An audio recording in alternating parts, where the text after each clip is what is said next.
Welcome to this Zentangle Quickie. My name is Heather Hartwick Gladden. I'm a certified Zentangle teacher, and today we're going to take a look at the Tangle Sidewinder from CZT Laurie Patterson.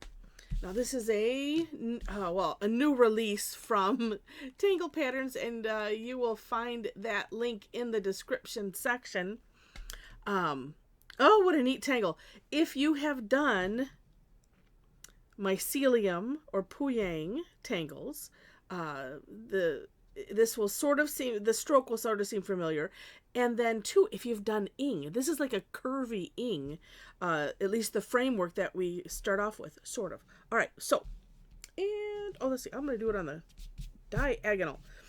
So it starts off with a nice S shape, just as long as you want it to go. And then, and I'm just going to pick a place to start, and it's going to be, oh, you know what, I'm going to start here, because I've been liking to draw these away from me. I don't know why, but sometimes when you find that way to draw something, when it's comfortable, and you just go with it. Okay, so I'm going to start. And actually, on my version of the step outs, because you know what? And it's not bad the way I was doing it, but I wanted it to kind of match what Lori did. So if, I don't know, maybe I can replicate it. We'll see. But for now, from the outside here, we're going to kind of like take off and land idea. And I'm actually on this one, and it's up to you where you want to land. I'm going to land just a little bit inside of this curve here, like so. Now, other things, you don't have to draw it a curve this way. You could draw it kind of straight. You could draw it coming in this way. Up to you completely. But from here, I'm going to start off kind of going in, staying in that corner. But then as I work down, I'm kind of tracing over, this original line here. And then, it's up to you how far you want to go. Also, how far do you want to curve them? It's such a neat tangle because there are so many options like this. Now, we're going to use a tangling technique called, and I keep changing it. I just looked it up because I was calling it something. I was calling it thickening, but in my information from Zentangle, it's weighting. So we're going to put some weight at the end of this, kind of like that. I usually will go with, if one side has a little bit more room, I'll do that. It's kind of like drawing a long V, sort of, and then tapering it in. And this is what we did with both the tangles that I mentioned, mycelium and puyang, because we would kind of draw those lines and then weight them at the end. Again, however you wish. You could do a little on both sides if you want. It just depends on how yours is, coming out. Now, something else, you don't have to do the weighting. You could just, do a little rounding if you want. I'm gonna stick with the weighting because I don't do it enough.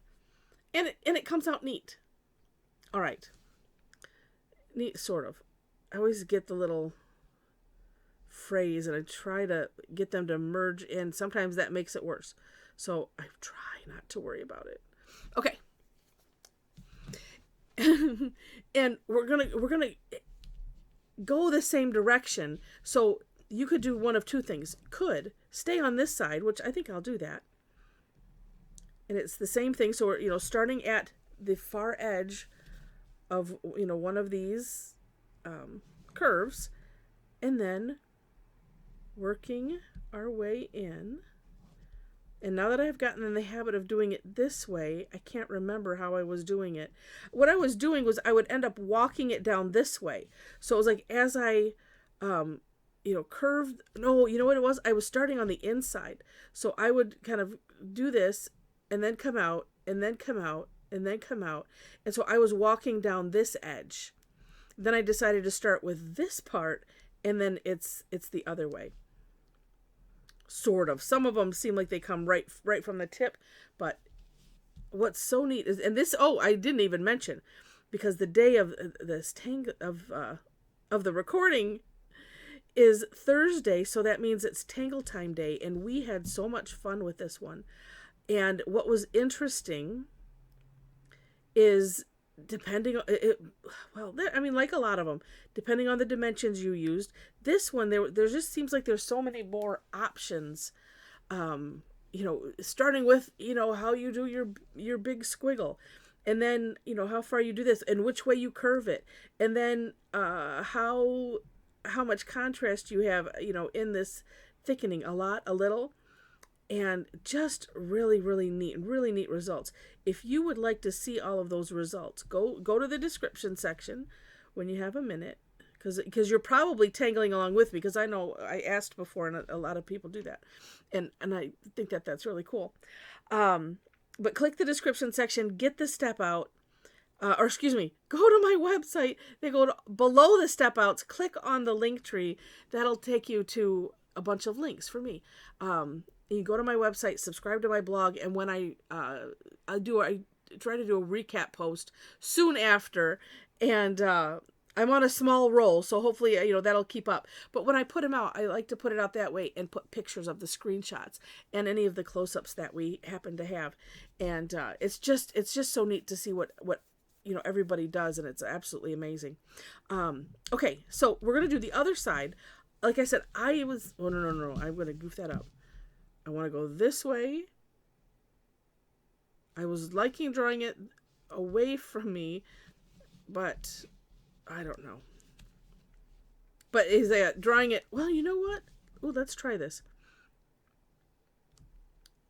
All right. So coming from here, and we want the thickening, going to, all in the same direction. That's what we want. But I'm just going to want to change it up a little bit.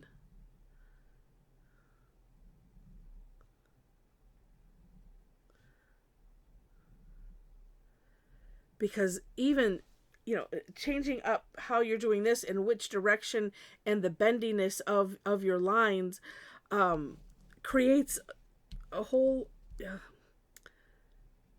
another way to, I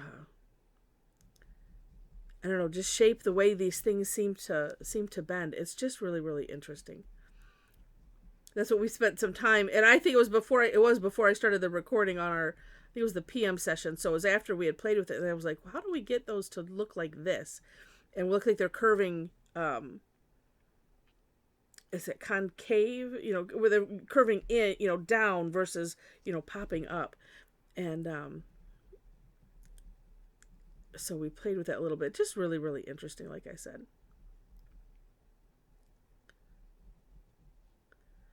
All right. And you know what? If these get too messy, one thing you can do, you can just redefine all of those lines. It might make them a little bit thicker, but so what? Sitting here messing with it. All right. And let's see. Looks like I can do this one here.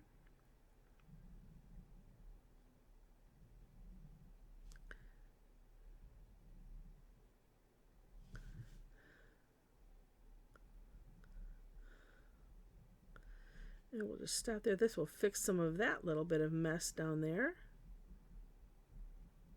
And two, you could just put your pen like right on top of the line and try to merge it back in. It just depends on how much room you have, number one, and then two, how wide, how much contrast you want to develop in there. All right. Now, you could take, well, yeah, let me show that.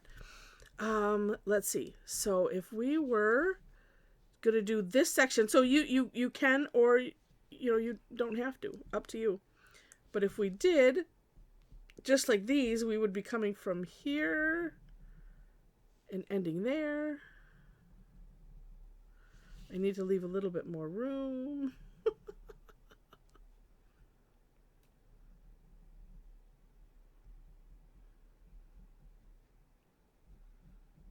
You can see, like here, I've got all of this room in between these two. Let's get that all the way. Oh, come on. And so I'll come on this side of this one in this one, why don't we do the outside? Like that. Okay. And of course, you can have a lot of fun. You know, you can decorate them or whatever. We're just going to do some shading. And it's the same thing, depending on how you want things to bend, will depend on how you shade it. I'm going to do this. This is what we had most, it seems like most success with. Although, you know what? I'm just going to do the underside of this one and maybe not up here. At least not yet.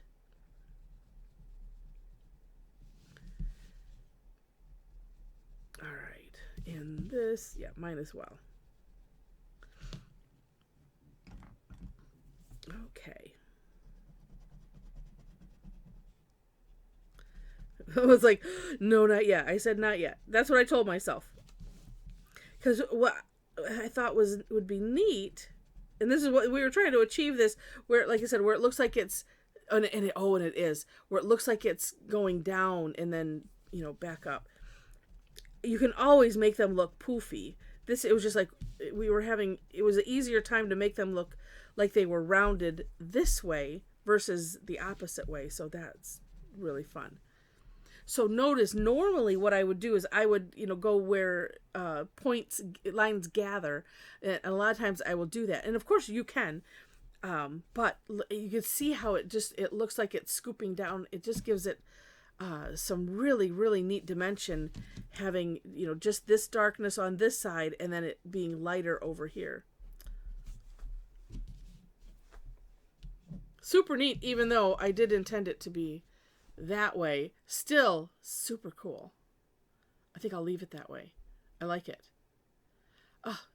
Yeah, so neat. So much fun. All right. And so, as I mentioned, we played with this today. What was this was the first one I did. And there's a lot of decorating on the outsides to do, but I just wanted to show you. This one, I did them opposite. So I have one set going this way and one set. That's just where the weighting is, the direction. And yeah, this one was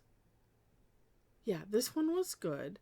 And you can see the interesting direction sometimes that they take. It just depends on, you know, again, on how you start and where you end up with your lines, how wide or narrow your initial curves are.